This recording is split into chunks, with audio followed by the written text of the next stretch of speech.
Would you binge watch season 2 of Game of Thrones just one more time? And understand when randomly I'll cry.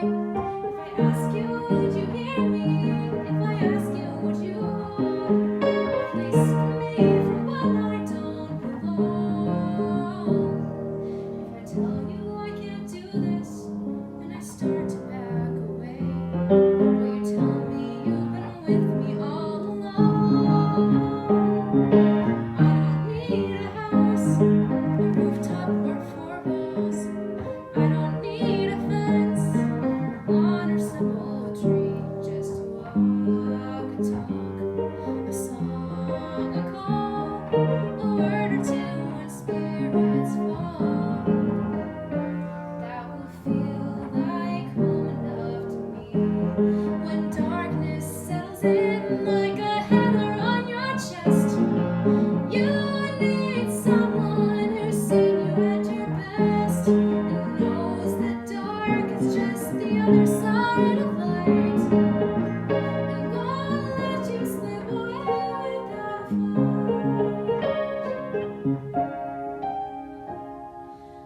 I don't need a house, a rooftop, or 4 walls. I don't need a fence, a lawn, or some old tree. Just a walk, a talk, a song, a call, a word or two when spirits fall. That will feel like home enough to me. You will feel like home enough to me.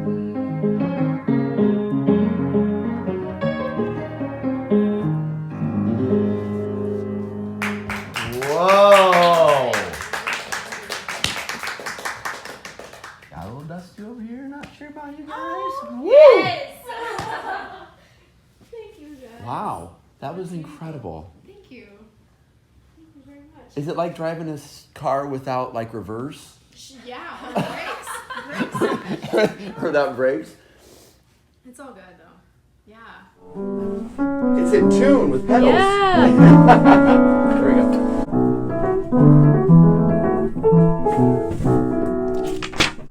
No matter what we do, it's like, well, we're gonna hit some people in the fields. When I went up and told Medusa, what I keep calling her Medusa. Alexia, yeah. Alexia, yeah. I'm like, whoa. I mean, this is like just they're reading it, but just it is so emotional. I'm like, I had to go out and I had to double up on some tissue out there in the bathroom. She's like, just wait for the last part. Yeah. Well, I'm like, all right, I'll go out and get some more. She's like, I might need to throw me some Smart. too. Yeah. I'm like, yeah, I might need to. She's incredible. Yeah. What is this one, did you say? This is called The Sea. So a fun secret is that some of these parts are not piano parts that I know well in terms of playing, because I wrote some of them at the computer. You and did? then other people have played them and not me. All right, that's... Wow. You right? Well done, MacGyver. Oh, I know. This is all MacGyvered up. So this is The Sea. It's late in Act 2 when the sister priestesses are watching Medusa from afar through the prophetic bowl of water. And they're watching her after she's escaped from the city, after everyone has believed that she is a monster, that she's a Gorgon who can turn them all to stone. So she's sort of trying to find a place in the world where she can be alone and find solace, but every aspect of the landscape that she comes on has some connection to the trauma that she experienced on the shore, on the beach. So that's what this song is. And actually, we wrote this pretty early in the first year, and then didn't use it for a long time because it just wasn't right. And then we brought it back later, and we were like, whoa, this actually works really well now in the story as it is now, 3 drafts later. Oh, that's awesome. So yeah, that was really exciting to find. To be like, oh, this thing that we did that felt like such a failure at the time actually became one of the highlights of the show. So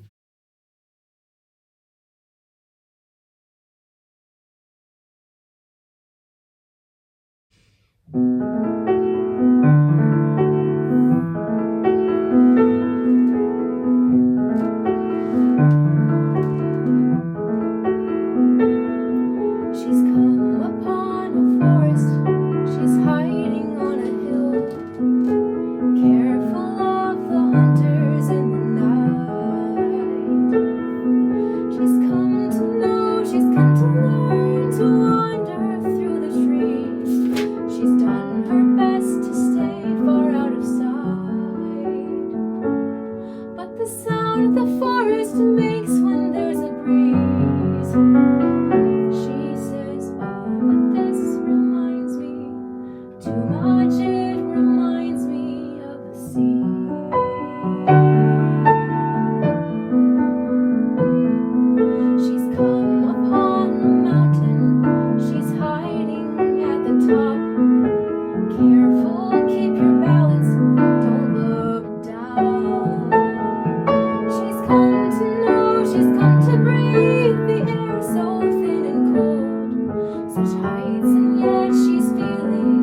She's walking through the grass.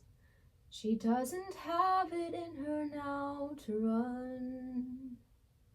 She's come to fear, though nothing here reminds her of the sea, that she should not be seen by anyone.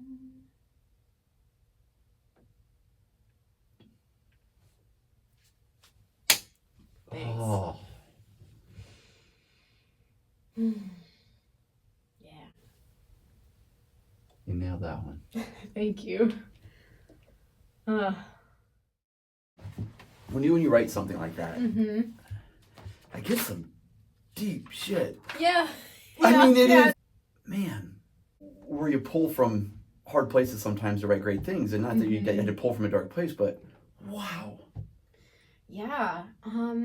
So this one was almost a handoff is what we call it, when like someone writes a full lyric and then they just hand it to you and there's not a lot of like in the room collaboration. Right.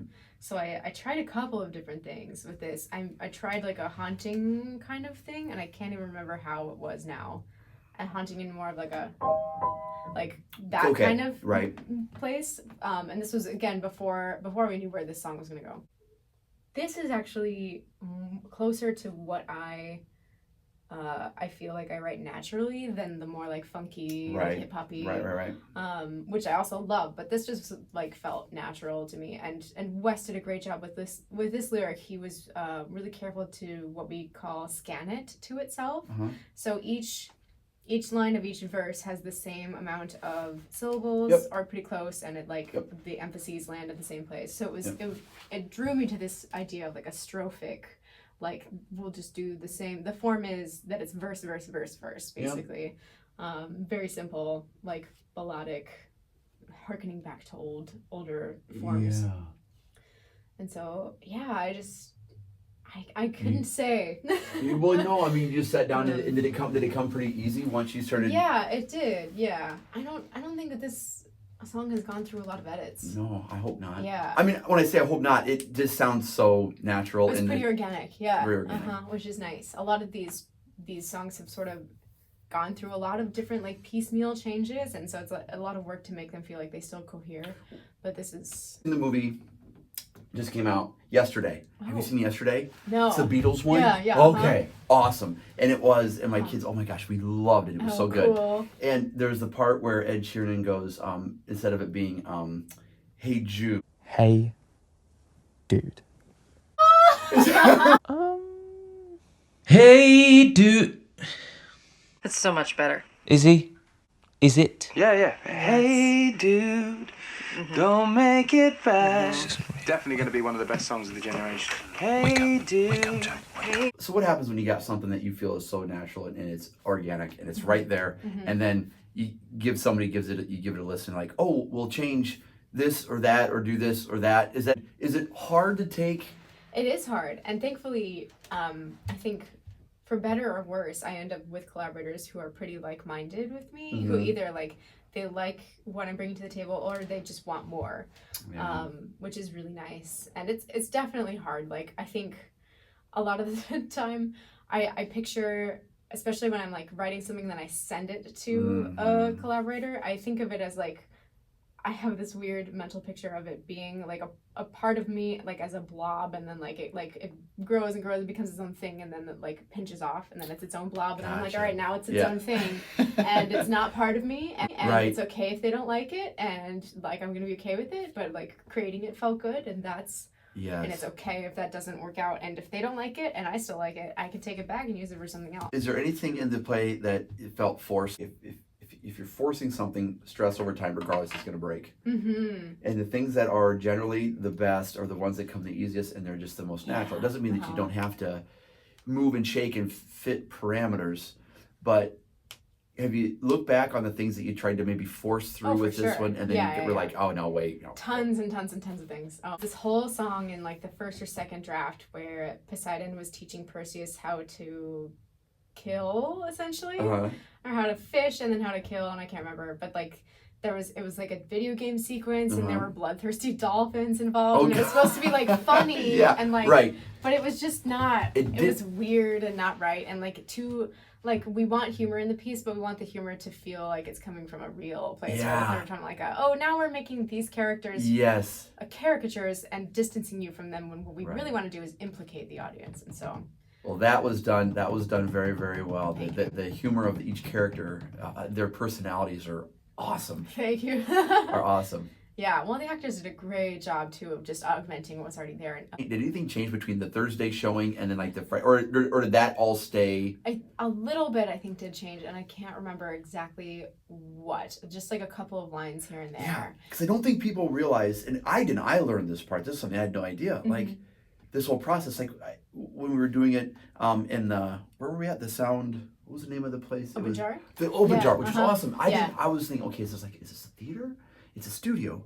But what's going on? Like I was so, I didn't even know what's going on. And it was so neat that they're just kind of learning, they're learning kind of along the way as well to get it out there, which was so neat. It was really cool to see them, like, they like finally started getting moments from Thursday to Friday once they were like, all right, now we're performing. Oh, I understand how this is supposed to work now. Because we had so little rehearsal time to work some of those moments that it was. And even the times where they were reading their lines, so to speak, that's what I look for. Like when they were reading and say, okay, this is good, it's there, but you know the parts where they felt it, where they knew it. Yeah. That was what was so fun. It's like when they would go off script. Be like, okay, here it comes. This is gonna get good. Yeah. I think of Theo and his song, his "Go with the Flow" song. Yeah. How much he ad-libbed on that when he would come into the audience. He took someone's hat one time. Yeah. He scratched my head a little bit. I'm like, hey, what's up, dude?